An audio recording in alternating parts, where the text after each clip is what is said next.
Good evening, students. Welcome to Sankalp learning classes.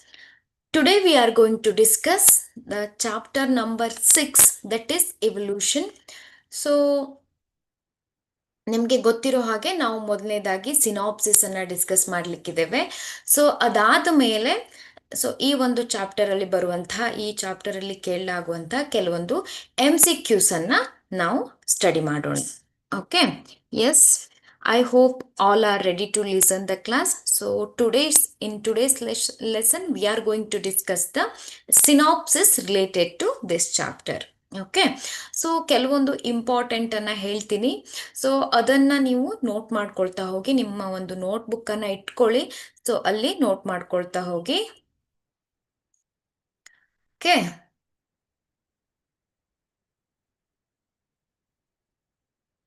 S. So evolution. So what is this evolution? So evolutionary biology is the science of evolution of life on earth. How the life that is evolved on the earth, so that is nothing but the evolution, right? So here first we are discussing about the some theories so that attempts to explain the origin of life and the origin of the universe. Okay, so here the Big Bang theory attempts to explain to humans the origin of the universe. So what it explains, the Big Bang theory. The Big Bang theory outlines how the universe came to be. So how the universe is formed, so that is explained by this Big Bang theory. So ಹಾಗಾದ್ರೆ ಈ Big Bang theory ಏನ್ ಹೇಳುತ್ತೆ? A massive explosion of very dense matter erupts from singular point. Okay, so here just imagine there is a singular point. So there is a large massive explosion of this matter takes place. So as a result, the universe expanded and temperature dropped dramatically. So after a while, hydrogen and helium were created. So this is nothing but the Big Bang theory. Okay. Then the gravitational forces caused the gases to condense. They eventually created the universes and galaxies. So how the universe is created? That is because of the explosion. Then gravitational force and the earth is thought to be formed approximately 4.5 billion years ago. So this is the just you have to remember this theory, which theory that explains the that explained the of formation of the universe. And the earth is thought to be have formed approximately 4.5 billion years ago. So the Milky Way galaxy, so that is our galaxy, our solar system belongs to the Milky Way galaxy.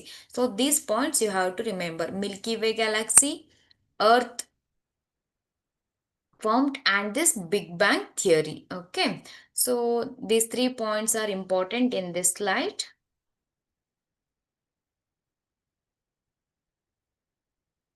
So this picture that shows the imagination how the Big Bang theory, so that is occurred. So massive explosion, right? Then what is the early earth situation? So earth formed around 4.5 billion years ago. This number is important, 4.5 billion years ago.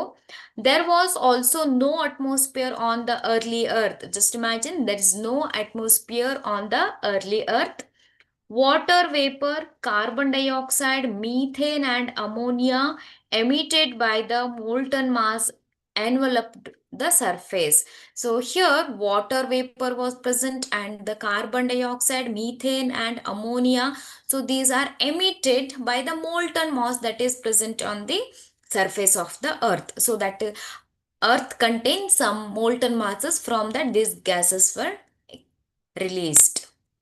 Then the UV radiation from the sun caused the water to disintegrate into hydrogen and oxygen. So the water vapor that disintegrate into H2 plus O2.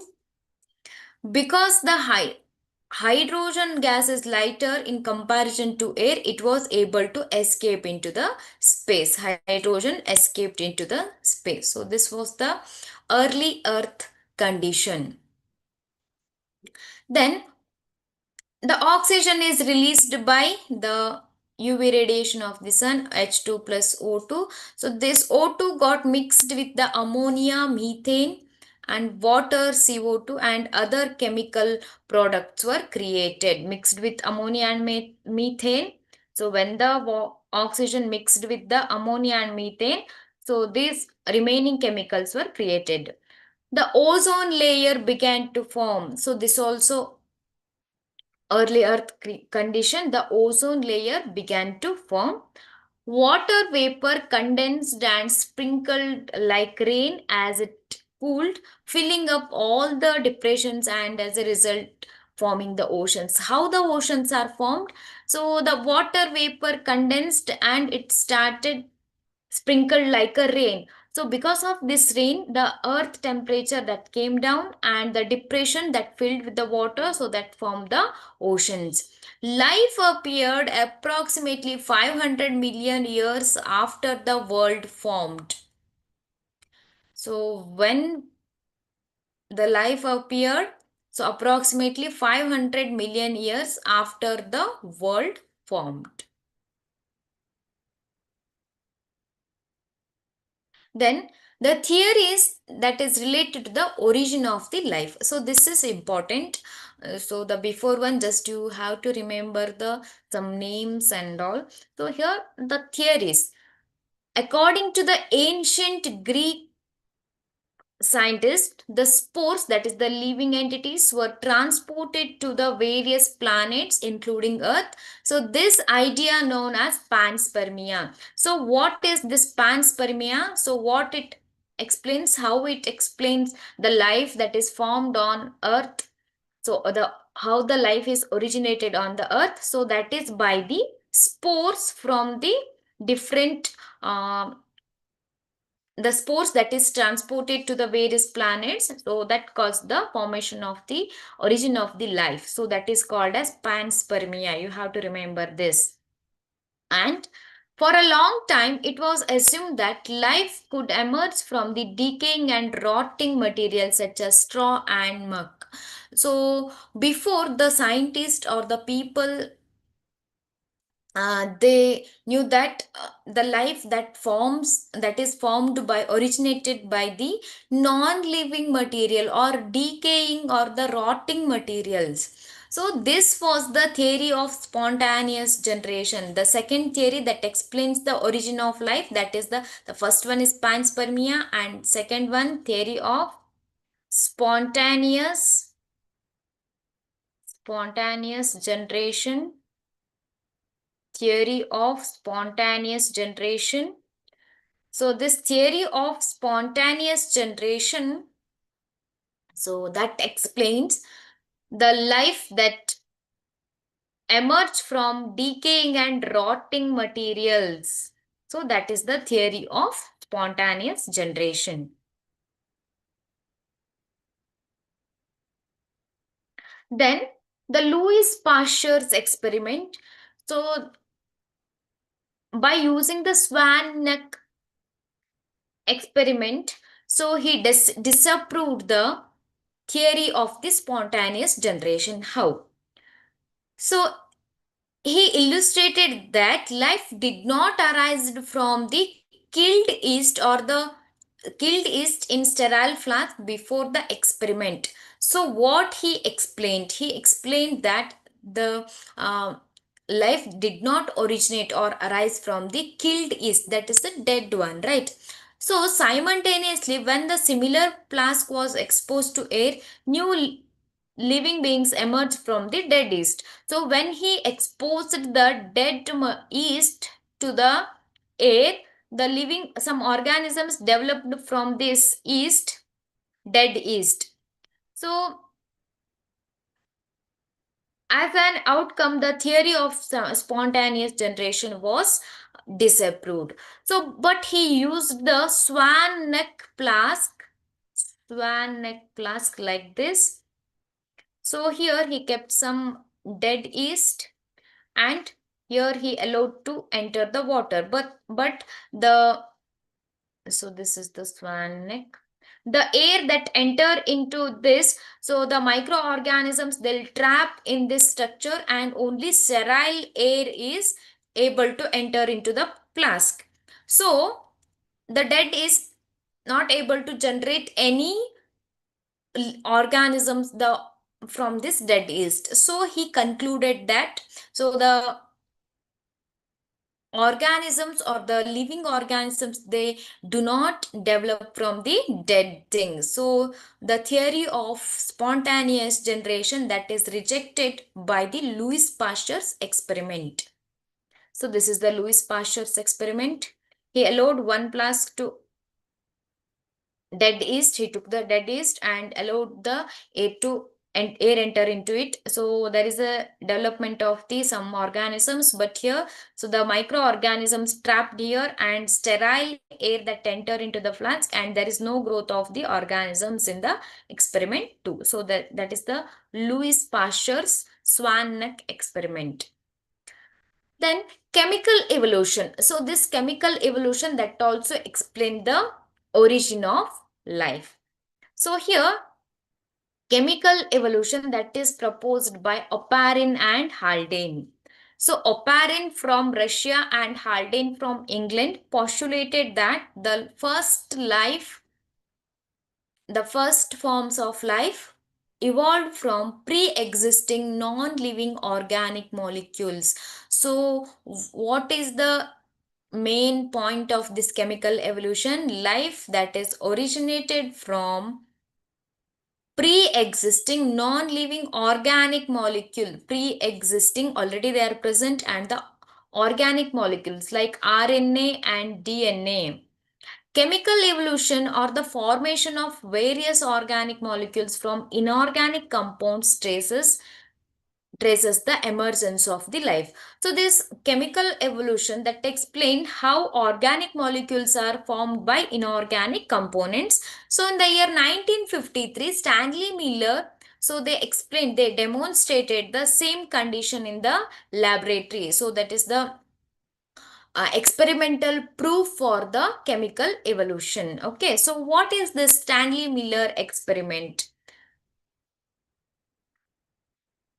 So in the 1953, Stanley Miller, an American scientist, created the same condition in the laboratory. So what they created? They created the electric discharge in the flask, which mimic the early earth condition.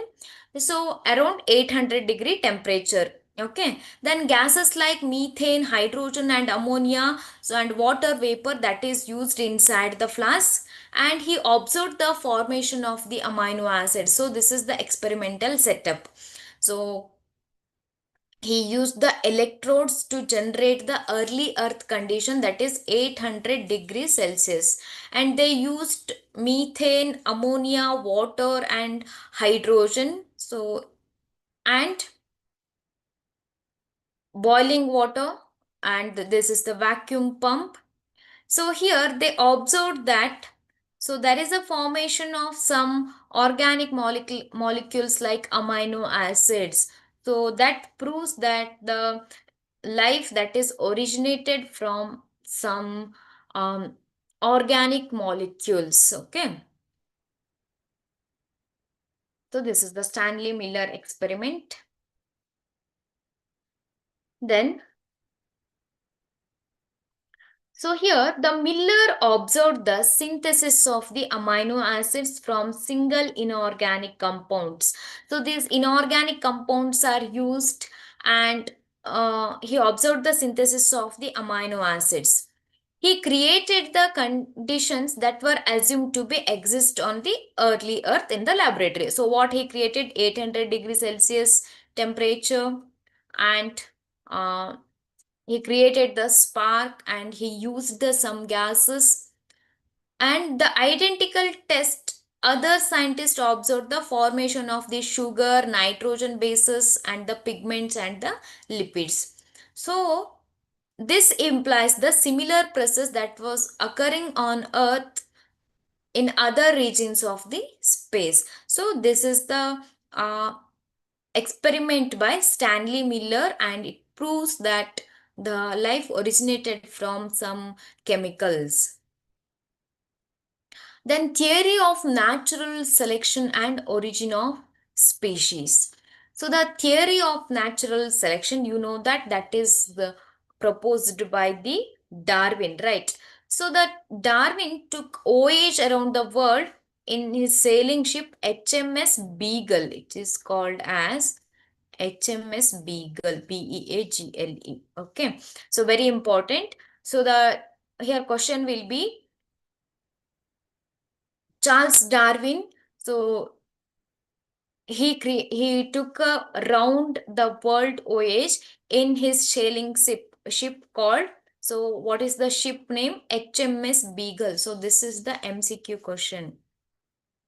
And Charles Darwin evaluated not only current existing life forms, but he also observed some extincted living organisms, and he concluded some points. So, what are the conclusion given by the Charles Darwin? Numerous life forms have been perished in the past range of reasons. New forms of life have emerged at the various times of the throughout the earth history. So the new life forms, they are emerged from the on the earth throughout the earth history, and the life forms evolution has been gradual. The evolution is gradual. And he explained the survival of fittest. What is the survival of the fittest? So the organism which is able to survive in the different environment condition, and which is able to fight for the food and other resources, so that is able to survive and adapted by the nature, so that is called as the survival of the fittest. And that is selected by the natural selection. So the fittest one is selected, and that is continue its generation. So that is the Darwin's law of origin of life. And Alfred Wallace, so the scientist Alfred Wallace, so who was working in Malay archipelago, so this island name is very important, who reached the same conclusions. Alfred Wallace, who was working on Malay archipelago, reached the same conclusion, that is natural selection and the survival of the fittest. Then the what are the evidences for the evolution? Yes, evolution that is occurring on the earth, but what are the evidences? Here now we are seeing some, we are learning some evidences for the evolution. So here the paleontological evidence means that is the evidence from the rocks and the fossils, the living things that is discovered in the rocks, known as fossils. And uh, here there's remaining of the skeletal of the extinct animals. So these all shows the so these all are called as paleontological evidences. Then what it shows, investigating the distinct sedimentary levels wherein fossils were discovered can help determine the geological period in which they were discovered. So if you see the fossils of the different organisms, you can calculate in which time period they were lived on the earth.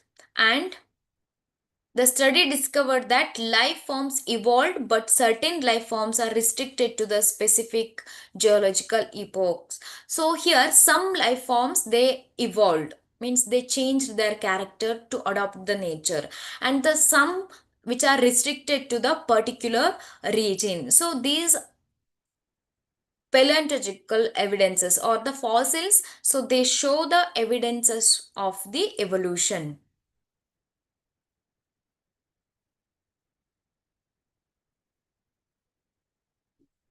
Next one, embryological support of for evolution. Embryo.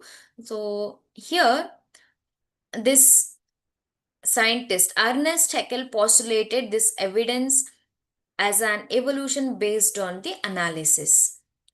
So here, analysis of some similar features in animals during their embryonic development period is absent in the adulthood. So the scientists proposed that some organisms, they show the same developmental procedures um, when they are in a embryo stage.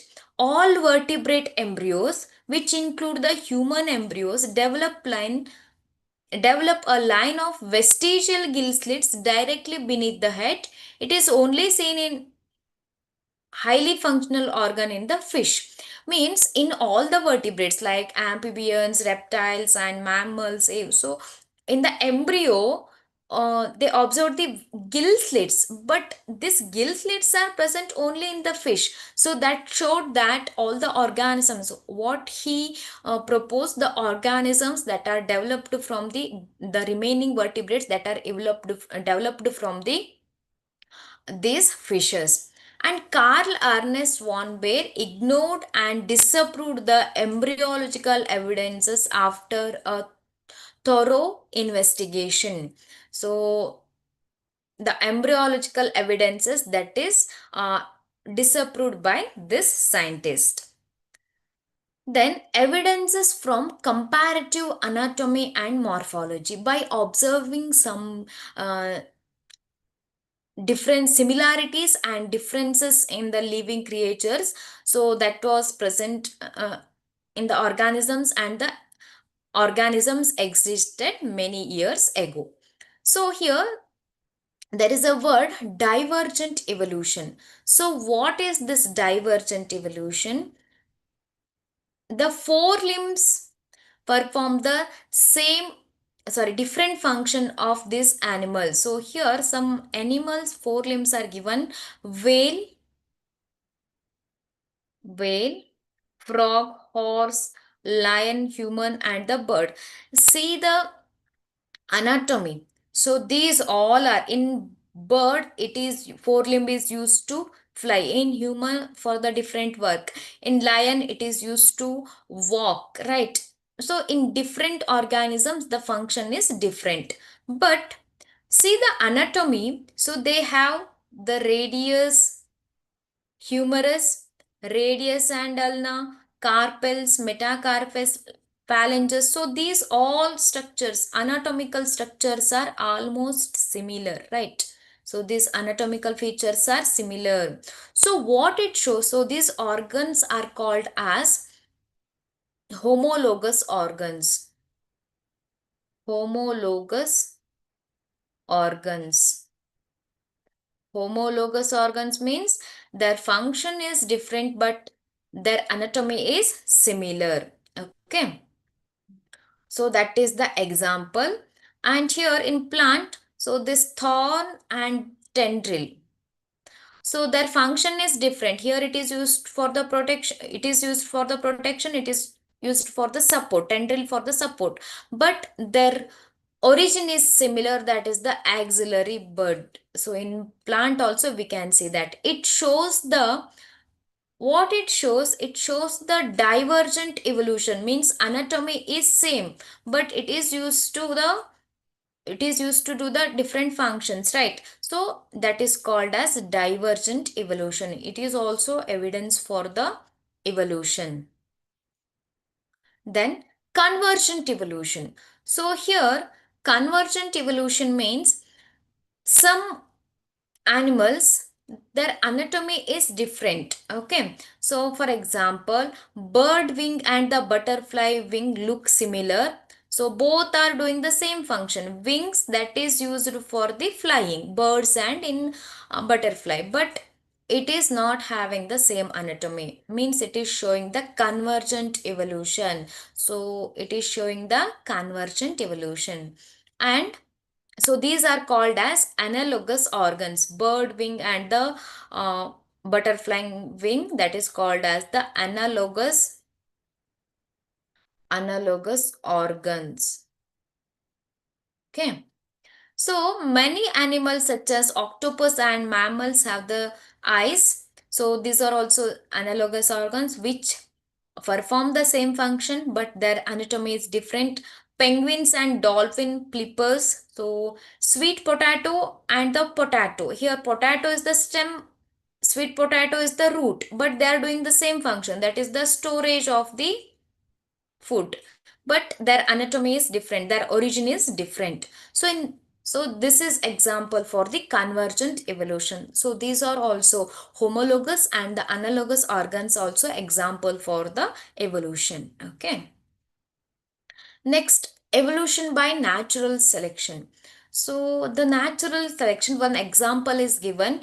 So here in the 1850, before the industrialization, so here white winged moths were more compared to the melanized wing or the dark winged, because the plant bark that is white, so these white moths are not captured by the enemies. Okay, but after the industrialization, what happened? So the bark color, so that is because of the pollution, the lichens were destroyed and the bark become dark usually, right? So in the black background, so the white moths were easily captured, easily identified by the enemies. So but the dark winged moths were survived. So within these years 1850 to 1950, the moths number, that is reversed. Before it was the dark winged moths were less, white are more.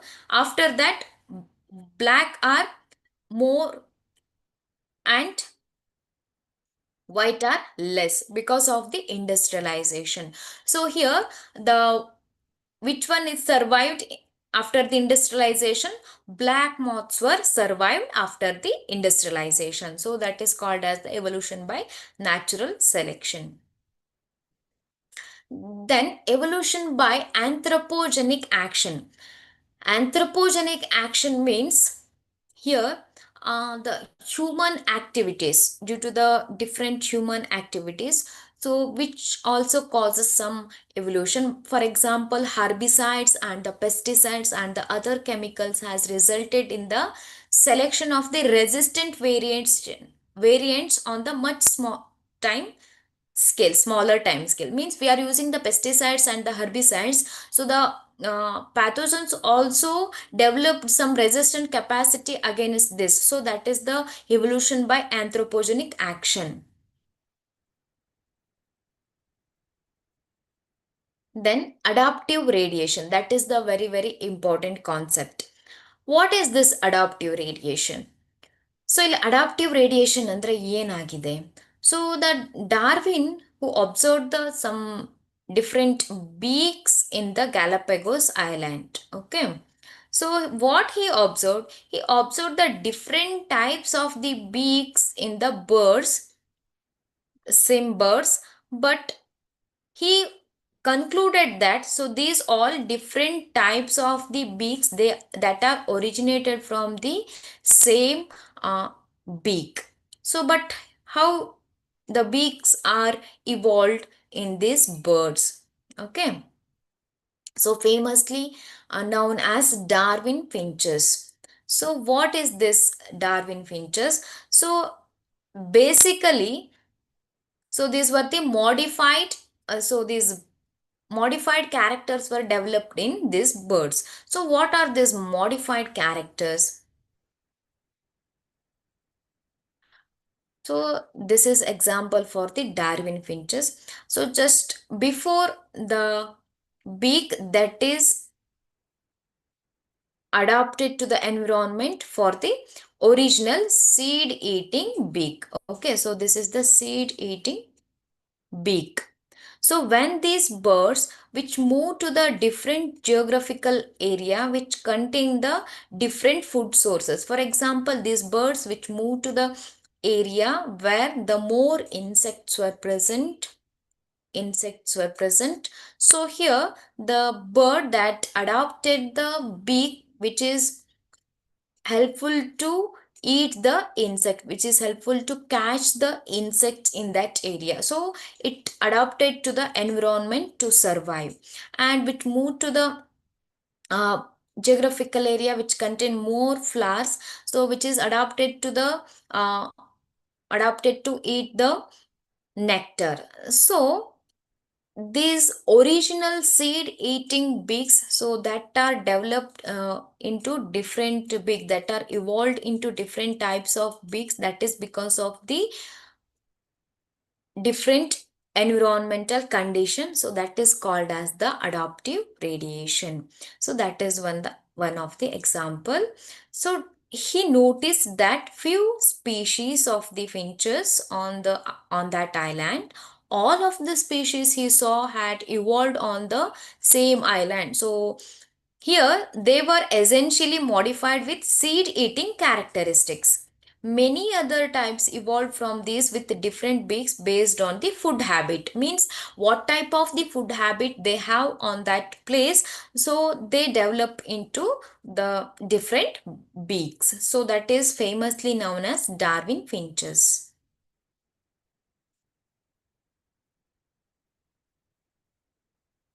Then Australian marsupials also example for this. And Australian marsupials was discovered in Australia, that count the marsupials had evolved from the some here marsupial radiation. So here there is one original marsupial, and it evolved into different species in a different geographical area based on the food and that environmental condition. So this Tasmanian wolf and tiger cat and marsupial rat, kangaroo, wombat, bandicoot, koala, so these all evolved from the same ancestor. So that is the example for the adaptive radiation. And so this placental mammals and the Australian marsupials, they also show some convergent evolution. Then biological evolution. So you know that Darwin proposed the theory of evolution, that is the natural selection. That was the foundation for his theory of evolution. The rate of emergence of new species is related to the life cycle. So here, what is the meaning of the natural selection? The survival of the fittest by nature in the face of changing environmental condition. So which is able to adjust with the environmental condition. So that is survived and that is selected by the nature. So that is the natural selection and the survival of the fittest.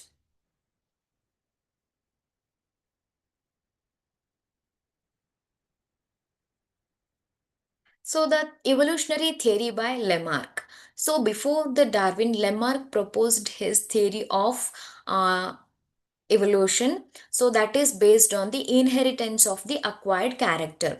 So what is the meaning of this acquired character? Acquired character means the characters that is developed or that is developed in the lifetime of the organisms. So what he proposed, he used the giraffes as an example to demonstrate this technique.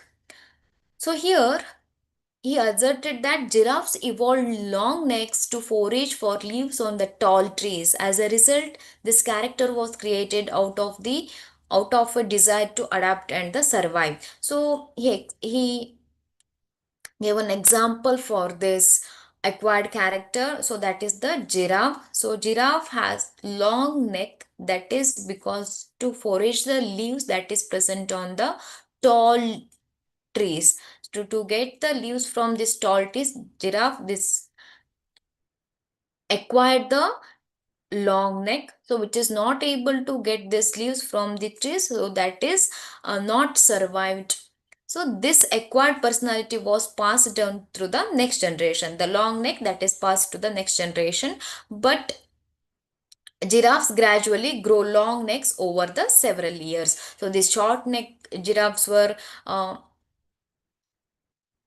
so they are removed from the environment, and the long neck giraffes were adapted to the environmental condition. So that is the theory that is proposed by the Lamarck.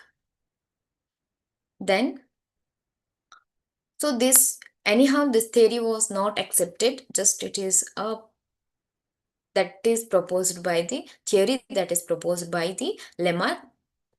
Then mutation. What is this mutation? So mutation is the sudden appearance of a difference in a group. So that is by the change in the genetic, sudden change in the genetic material. So here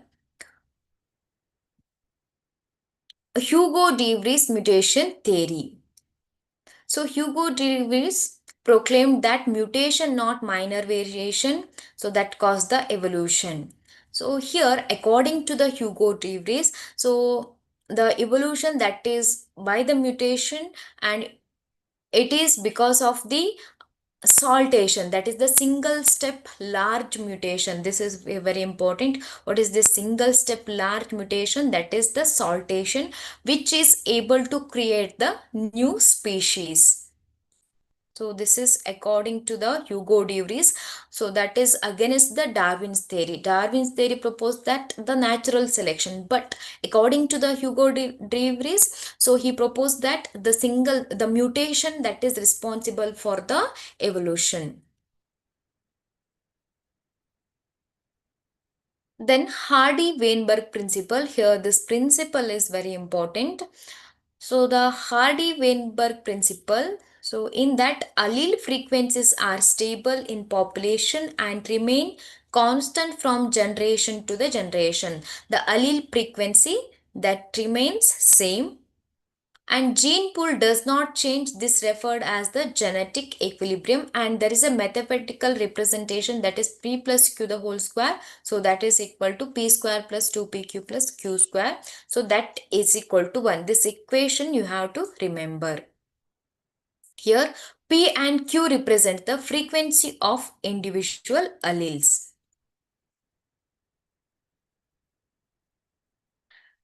So here in Hardy-Weinberg equilibrium, so there are 5 factors that affect the Hardy-Weinberg equilibrium. So the gene flow.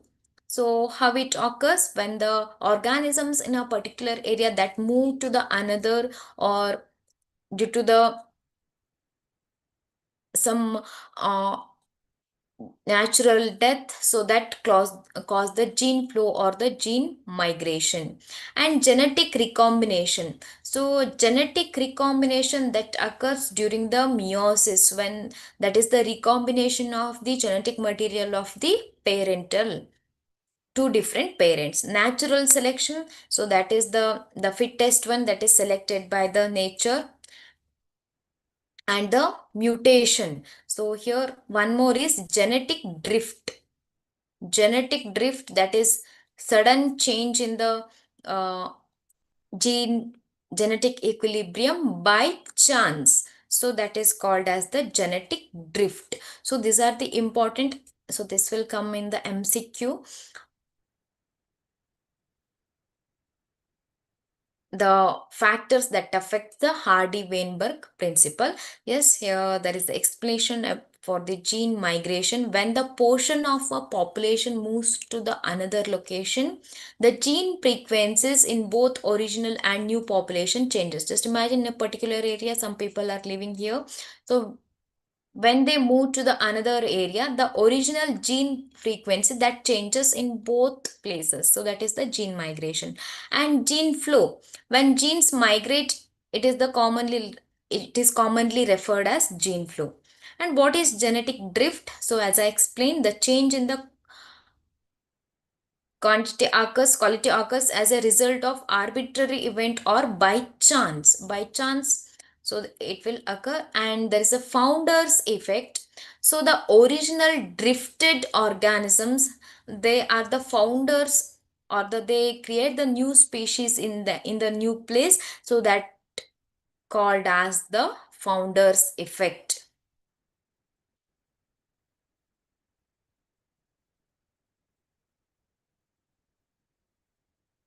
So there are three types of the natural selection explained: stabilization, directional changes, or disruptional changes. So the graphs were given according to these three types of the natural selection.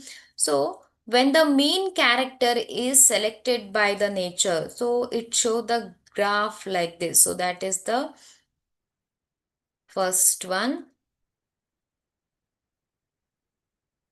that is stabilization. And the second one, so here the peak that shifts in one direction. And the third one, that is the disruptive, two different characters were selected by the nature, so that is called as the,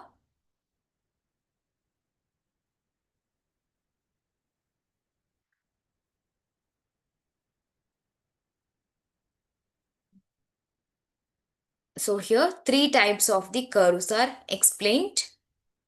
So look at the picture, so this is important.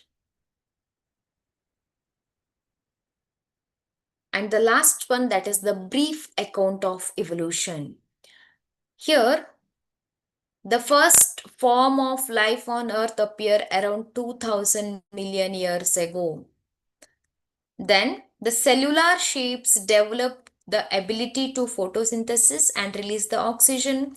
So the single celled organisms gradually evolved into multicellular form. Invertebrates first appeared around 500 million years ago. Then, around 350 million years ago, the first fish evolved from invertebrates. So, this all timeline is very important. And they were most likely jawless fishes. Around 320 million years ago, seaweeds and few plants were managed to evolve and existed.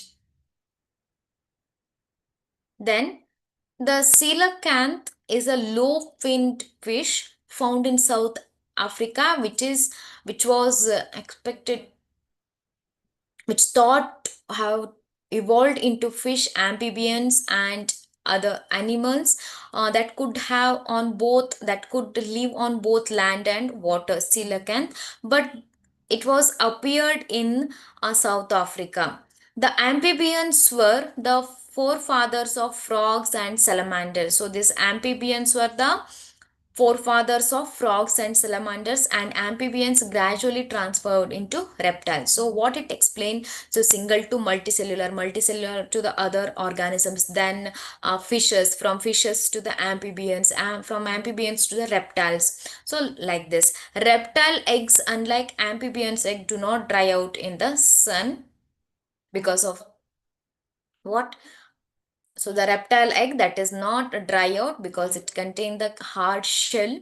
On land, giant ferns like pteridophytes fell and were buried in the soil. And here, the dinosaurs were most well-known land reptiles at that time period. And Tyrannosaurus rex. So this one is very important.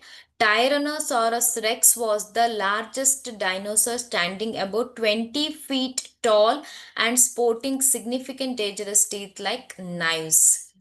So here around 65 million years ago dinosaurs were extinct. So this is important MCQ. Around 65 million years ago the dinosaurs were extinct. The first mammals were small and shrew-like, and the pouched mammal in Australia survived due to the lack of competition from other mammals. So this Australia that looked like an island, so there is a less competition. So these pouched mammals were survived in Australia. So that is the brief account of the evolution.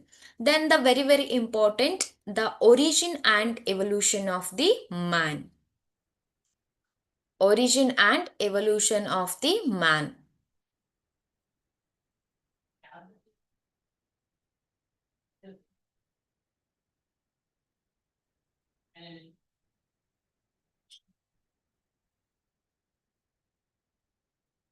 Here, the Dryopithecus and the primates existed around 15 million years ago. In appearance and movement, these animals appear to be similar to chimpanzees and the gorillas. So these are the Dryopithecus. So the first primates, you have to remember this Dryopithecus. So that is around 15 million years ago. Dryopithecus and the Ramapithecus were the first primate that were existed 15 million years ago. Ramapithecus was more similar to humans, and whereas Dryopithecus was more similar to gorillas. So here you can see this.